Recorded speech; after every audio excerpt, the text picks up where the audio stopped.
Oh my. Lord have mercy. Police are at the home of 81-year-old Howard Biederman. Just minutes earlier, his daughter-in-law called officers after finding Howard unconscious, fearing that he passed. Not even his daughter. Nah, it says his daughter's 911. His daughter-in-law. You telling me this is his son's wife, or you know, the girl Passed away. Is it a Oh, we don't know. We don't. It almost looks like he's like beat here, cast off over there, picked up and staged there. What's somebody have against an old man like that? Initially, officers were confused. The scene was brutal, but the cause of Howard's death wasn't immediately clear. As police began searching the house, more and more clues pointed towards a carefully staged murder scene, eerily similar to a recent unsolved homicide case with a selfish motive at the center of it all. We know you killed him. We're going to be able to prove that. It's just why. Oh shit. Make sure you got your blunts ready to smoke, man. Y'all already know what the deal is. Around 7 o'clock p.m. on a Wednesday, Ohio police received a call from Carla Biederman, reporting that she had found her elderly father-in-law, Howard Biederman, unresponsive. She told dispatchers he had recently undergone surgery for colon cancer, and she was visiting to deliver his medication when she made the discovery. Officers arrived within minutes, thinking Howard died from his illness. But what awaited them was the start of a very puzzling murder investigation. That's crazy. Daughter-in-law. In here? So daughter-in-law pulls up trying to give him his medication. She comes and sees some crazy shit, bro. I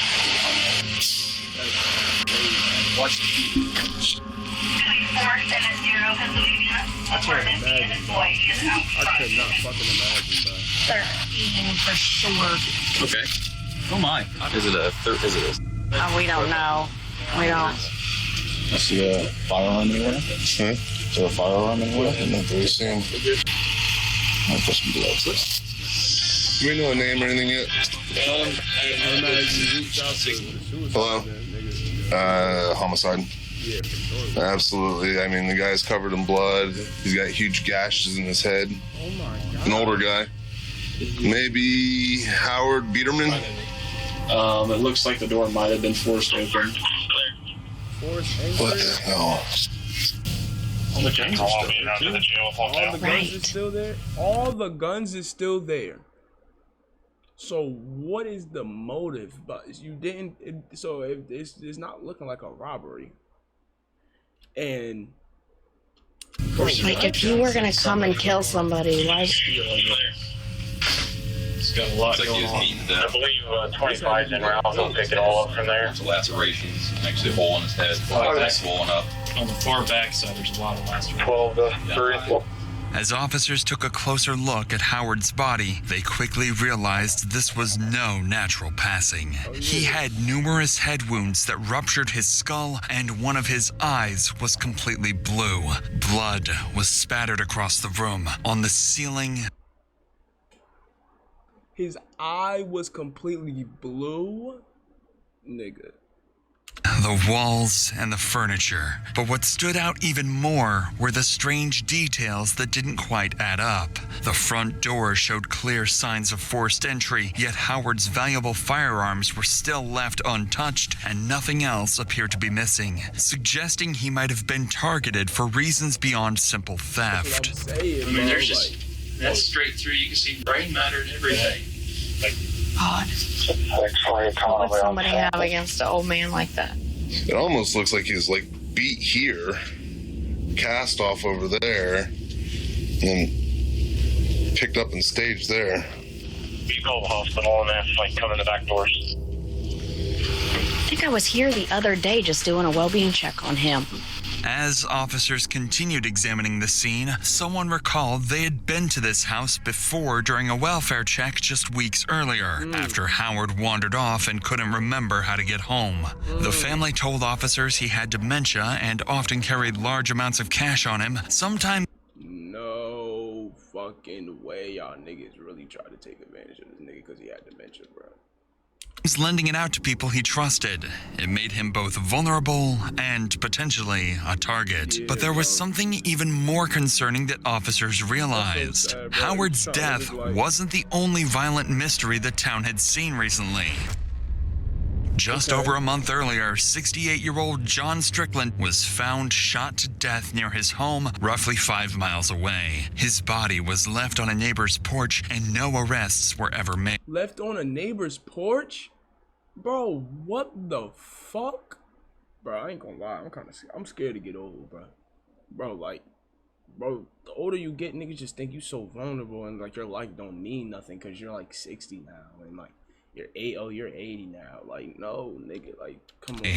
And now, with Howard's case on their hands, police couldn't ignore the unsettling similarities. With this in mind, officers secured the scene and went to speak with Howard's daughter-in-law, Carla Biederman, where they would learn of the suspicious timeline leading up to his murder. Hi.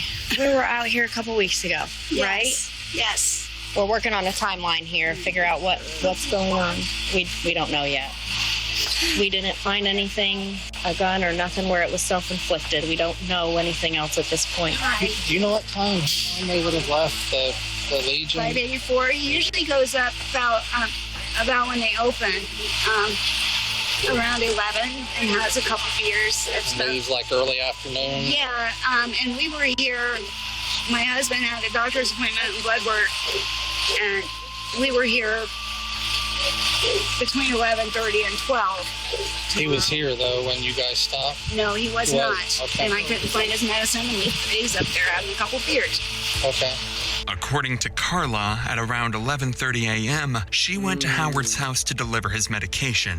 However, he wasn't home, and she assumed he was still at the bar, where he usually spent time. At 7 p.m., Carla returned, expecting Howard to have come back from the bar by then. Instead, she found him deceased. This placed the time of the murder sometime between her first and second visit that day. But then, Carla remembered something strange from 2 days earlier. Something she hadn't thought twice about until now. Wow. Anybody That's the shit that fucking sucks, bro. any girls that hang around and try to get him to No, give but money you or know anything what? like that? Now that you mention that, he called me, I need some help. I said, okay, I'm on my way. What do you need? He said, money. My money's all screwed up. I said, okay, I'll come get you. We'll go to the bank.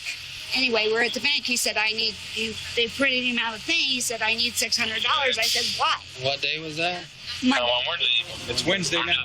So just yesterday. This Monday. 2 days ago? Just yesterday? Yes. 2 days ago. Yeah, 2 Yes. days ago. Okay. He said, I need $600. And I said, why? Well, I don't know. When he said he needed this money, has he ever said anything like that before? No. Did he act like frantic about needing that money or anything? He just acted really, I need $600.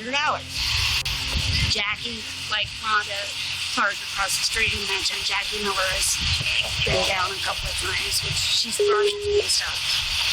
So she checks on him occasionally, and nobody else comes around and checks on him. Not much. He had somebody doing some plumbing for him. A couple months ago, we pulled in the backyard, and he was like, looked real funny at us. Howard's sudden need to withdraw $600 and his refusal to explain why just days before his death led investigators to reconsider robbery as a more likely motive. Carla also mentioned a woman named Jackie Miller, a neighbor who occasionally checked in on Howard, as well as a guy he'd hired to do some plumbing work. Initially, they both were simply people officers thought might have seen something useful. Maybe not. But not long after this, someone else came forward with troubling claims about one of them. You said that lady's been still in the neighborhood, I guess. Who? Jackie. She's been bringing Howard, too. They said she's been stealing from people. Ooh, shit. She been, oh, shit. You know. But you know somebody always got that ear in the community, nigga. You know it's gonna be one person that got that ear in the community, nigga. She's been bringing out. What's been happening? You okay? When was the last time she brought him food? Probably a month ago that I know of. But Rhonda Park across the street said that Jackie's been right here. Said Jackie was here today. Rhonda's Traeger. Oh, They're Traeger that will be. Did you tell one of the detectives? She said Rhonda right here. Rhonda ain't across the street. Rhonda right here. Yo, I'm telling you, she know, bro. It's always that's that one neighbor that come clutch, nigga. Yeah, she might be annoying or some shit, trying to always picking people business, but nigga, shit like this, you need them. That information? Rhonda just about here to tell me. I think they were talking to Rhonda already. She's already talked to somebody. Did Jackie ever come down with anybody else? she's only been here like once when we've been here. So did you guys like have any beef with her? Had you run her off before? No. She, like I said, she had brought in food. She owes him money. I forgot. She was borrowing money off him. He said the bank's about to close. Ooh. Okay. She was borrowing money off of him. I remember that now. This was a couple months, 3 months ago. He was lending money to Jackie Miller. And she stays in the tent though. He started to just recently tell his daughter-in-law that he was going to stop giving her money because she wasn't paying him back. Officers would go on to speak with Howard's son, Mike Biederman, who confirmed that Jackie Miller often borrowed money from Howard and still owed him. They also tried to track down the man Howard had hired for plumbing work, but no one could provide valid information, forcing them to focus on Jackie for now. Neighbors also said Jackie was struggling financially and was no longer living in her home, instead staying in a tent somewhere in the neighborhood. But the most troubling detail came from an eyewitness who claimed she saw Jackie enter Howard's home at around 4 p.m., but never saw her leave.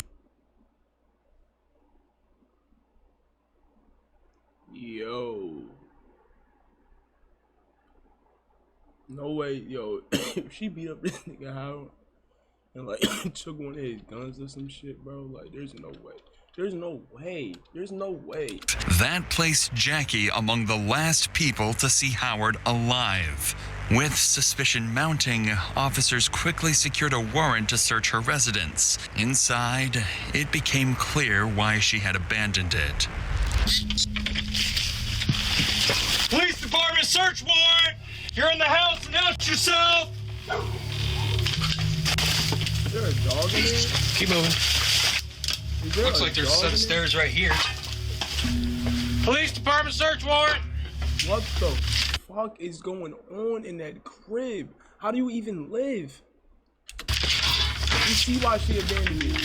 How do you even get like this? We got one more room check. That one there, boss, and then we're done. The house was in complete chaos and unfit for anyone to live in. With no sign of Jackie at the house, officers considered the possibility that Jackie might be staying in someone else's home in the neighborhood. So more units were deployed to help locate her. Unbeknownst to anyone at the time, Jackie was hiding at a house just outside the neighborhood. Have you seen her since Mom? She was here around 12:30. Well, she was here today at 12:30. I didn't see her. Okay. I saw her at 12:30. She does ask for money all the time. I don't know what she does with it. I promise you, she ain't here. Well, like I said, Wait a minute. we got to cover our bases, dear. I swear on all I know, dear, I would not hide it from you. Oh, no, we're not saying you did, honey. We're not saying that at all. We're saying she broke in because she has no place to go. Well, I promise you, she shows up here, I'm bringing her to you. We're looking for Jackie Miller. She lives on Uncfor Avenue. Okay, well, we know that. Okay. We're investigating a homicide.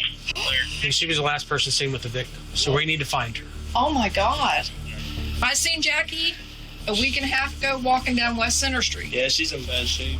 Did she kill somebody? We don't know. Oh my God. At this point, it seemed Jackie Miller had vanished. Officers searched every house in the neighborhood, but there was no sign of her. A few hours later, police received a call from a man saying his friend inside his home was acting strangely and making disturbing comments that left him uneasy. When officers arrived at the address and searched the house, they discovered the friend was actually Jackie Miller, hiding inside one of the bedrooms. If you want, okay?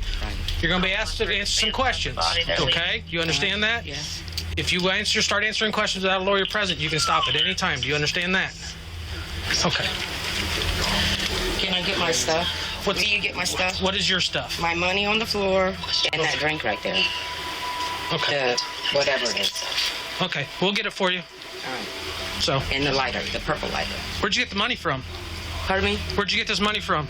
I borrowed it. From who? A friend of mine. Who? Actually, her name is Courtney. Did you borrow any from Howard? Hand me that. Did you borrow any money from Howard today? No, not today. And we're gonna go outside, and we'll get the rest of it here. Just leave your hands behind your back. All right. What's up? Huh? I didn't want her to see me. Okay, sorry. Tell me. Talk to me. I said I didn't want her to see me. Okay. I told her. No, it's fine. You know me. I don't like to lie. You guys, what'd she talk about today since you've been with her? She said she talked about something that she might have killed somebody. The caller turned out to be a friend of Jackie, claiming she told him she might have killed someone earlier that day. Following Jackie's arrest, officers found a container of crack cocaine in her possession and transported her to the police station for questioning. Jackie had already denied that the money found in her possession belonged to Howard, insisting it came from someone else, a sign that, if she was guilty, getting a confession out of her wouldn't be easy. But detectives had a strategy, one designed to get Jackie to confess without even realizing she was doing it. Hello. Hi, Jack. Remember me from down there? I talked to you.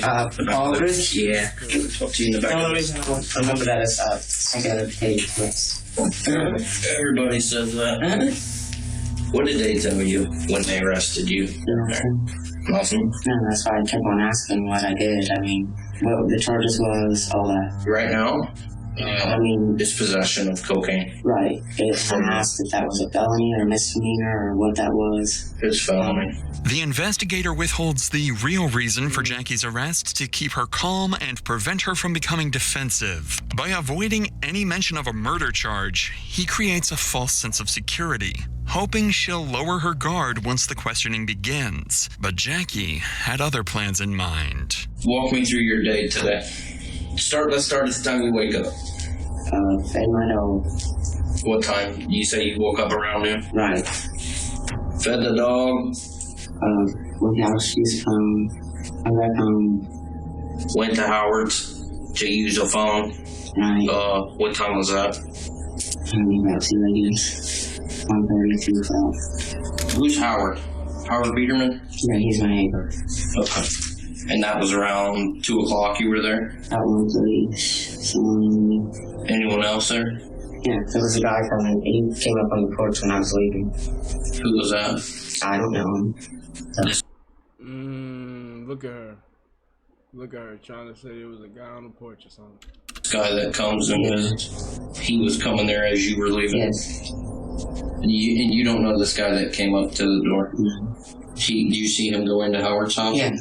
The detective finds Jackie's story unlikely. No neighbor reported seeing the man she described, and it's clear she's attempting to shift the blame preemptively, despite not yet being formally accused. Jackie never asks why she's being questioned about Howard, especially since she was brought in on unrelated charges. If she didn't know Howard was dead, it would be natural for her to ask what happened or why the police were questioning her. This is when the detective decided to confront Jackie about a clue she unknowingly brought with her from the crime scene. Do you mind hopping up for me? Standing up?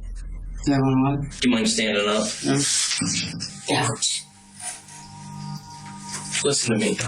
This is your opportunity to tell me what happened in Howard's house. What do you mean? Just let me see this. Come on. Can you show me? Turn it the other way. Yeah. What you got? What is this? What's this stuff from? I believe rocks or paint. On your pants? This is from my bike. When I wrecked. Hold on. What is? All this stuff is from my bike. To me, it appears my knees are scratched out. You got blood on your shoe. No, that's paint. That's polyurethane. Listen, look at me. You still got the whole fit on and blood splatter all on you? something like that. Yes. That's blood on your shoe. While Jackie's blood-stained clothing wasn't definitive without a DNA match, it was enough for the detective to press her further and get a confession. But for the next 2 hours, Jackie didn't budge and kept denying everything. So, another detective was brought in with a new strategy to encourage her to admit to the killing, but frame it as self-defense. It almost seemed absurd, given Howard's age and health condition, but surprisingly, Jackie would play right into it. Wow. Hey, Jackie. Yes. I'm Lieutenant Atkins. I work for the investigators unit. And Detective Baldridge is lost. You mind talking to me just for a minute? I may be able to answer some of the questions that you have. I guess. I don't know.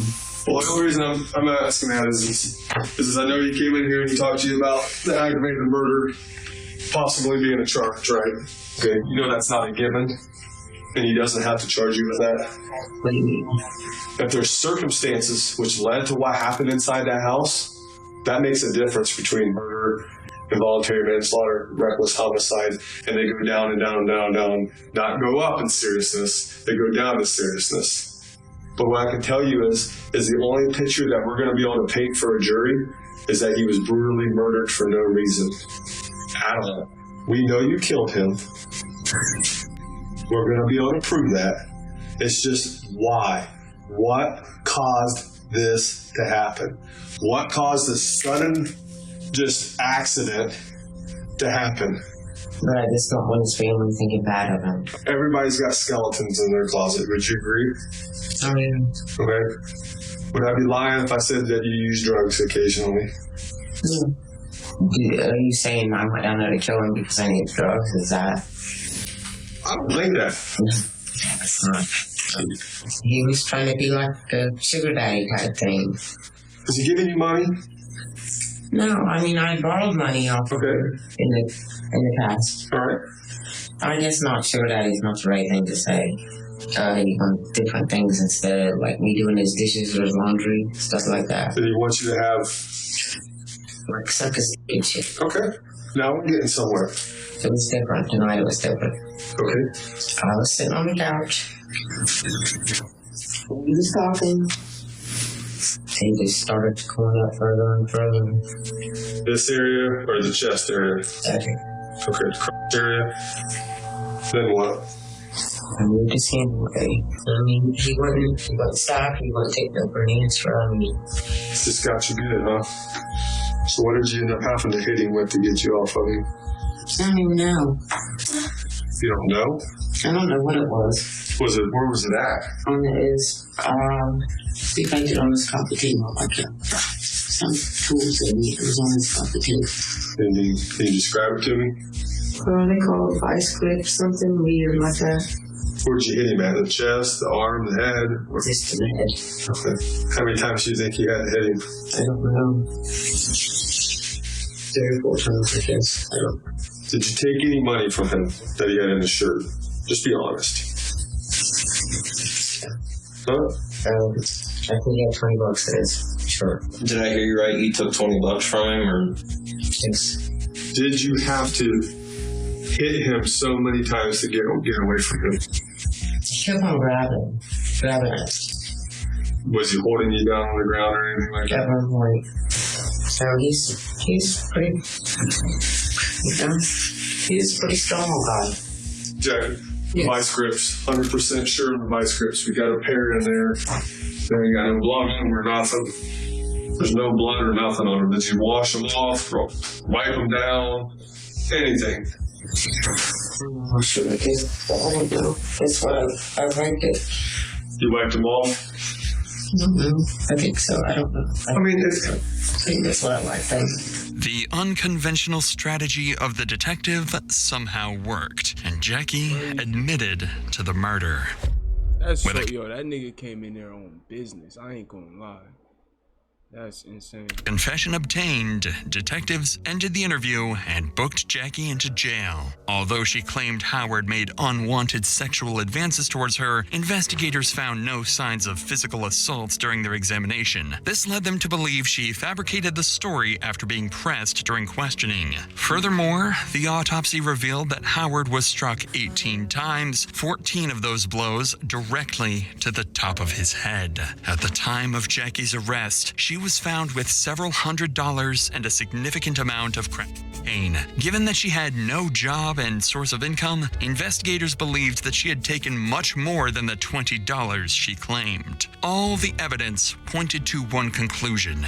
That day, Jackie was in withdrawal and desperate for her next fix. She went to Howard asking for money like so many times before. Howard, possibly aware of what the money would be used for, refused. That refusal triggered an impulsive and irrational outburst that ended in Howard's violent death. The murder weapon was a pair of vice grips and was later recovered inside Howard's home, neatly cleaned by Jackie. Forensic testing later confirmed that the bloodstains on Jackie's clothing matched Howard's DNA. Investigators also found no evidence linking her to the unsolved murder of John Strickland. His case was later resolved when authorities determined his wife was responsible for his death. In December 2017, 52-year-old Jacqueline Miller was His wife? Damn.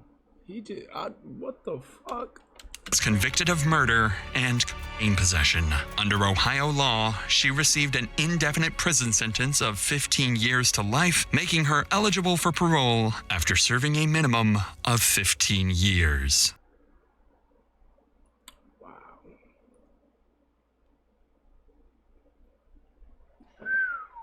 Man, that was crazy, y'all. Make sure you hit that like button, subscribe if you're new. Roll to 1K, and I'm gonna catch y'all next one, man.